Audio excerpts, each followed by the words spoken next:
The trap of comparison. Have you ever looked at another woman and thought, I wish I were more like her?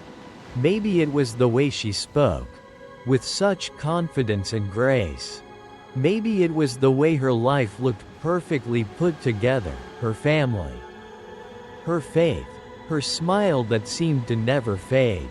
Maybe it was the way she worshipped, or prayed, or led a ministry with power and elegance. And as you watched her, something inside you whispered, you're not enough. This is the quiet, deadly trap of comparison. We don't fall into it all at once. It starts small, a scroll through social media, a glance across the sanctuary, a comment made in passing. She always looks so put together. Her kids are so well behaved. Her faith is so strong. And suddenly, what began as admiration turns into self-condemnation. You start questioning your worth. Your house feels messier. Your voice sounds too quiet. Your prayers seem weaker. Your heart wonders, asterisk, why can't I be like her? Comparison is a thief. It doesn't just steal your joy, it steals your identity. And it whispers that the way God made you is somehow not enough. But friend, that's not the voice of truth. That's the voice of fear. And fear is not from God. The lie we believe. We start to believe a dangerous lie. If I could just be more like her, maybe I'd finally be enough. We think, if I were thinner, I'd be loved. If I were louder, I'd be respected. If I were more organized, I'd be noticed. If I were more spiritual, I'd be worthy. But all of these thoughts come from one root lie. That who we are right now is not enough. It creates a cycle of striving. We hustle to be better, do more, impress others, but it never satisfies. Because the goalpost keeps moving. There's always someone better. There's always a new standard to reach. And slowly, we become exhausted versions of someone we were never meant to be. We lose our joy in trying to imitate someone else's path. We forget the sound of our own voice. We doubt our own calling. God never asked you to be her. He never asked you to fit into a mold He didn't design for you. He created you with purpose, with intention, with beauty. God's design is not a copy. Psalm chapter 139 verse 14 says, I praise you because I am fearfully and wonderfully made.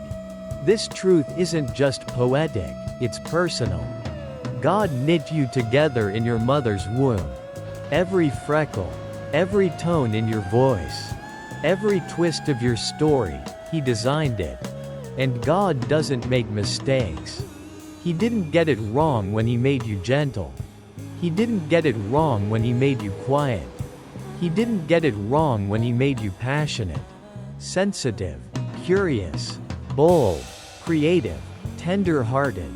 You weren't made to be a carbon copy of anyone. You were made to reflect Christ in the unique way only you can. That woman you admire? God made her too. And she has her own journey. But her strength doesn't diminish yours. Her success doesn't cancel your worth. God has different assignments for different hearts. The only race you're called to run is yours. You don't need to measure up to anyone else.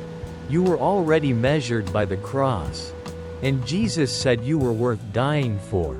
That is the truth. Embracing your identity.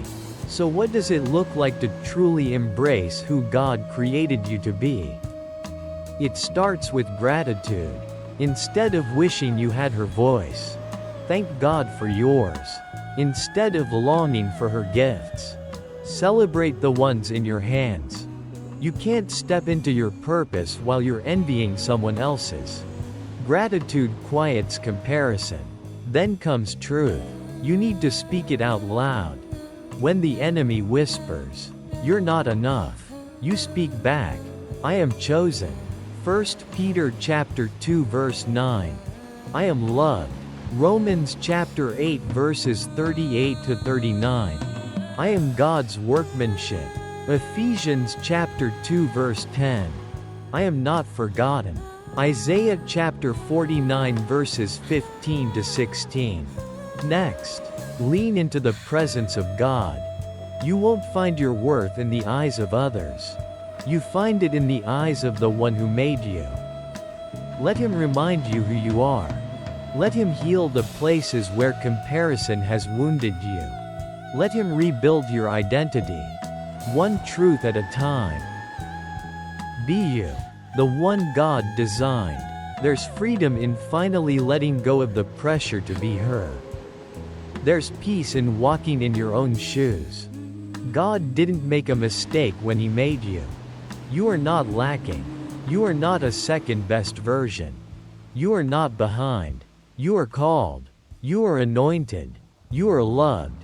The world doesn't need another, her. The world needs you.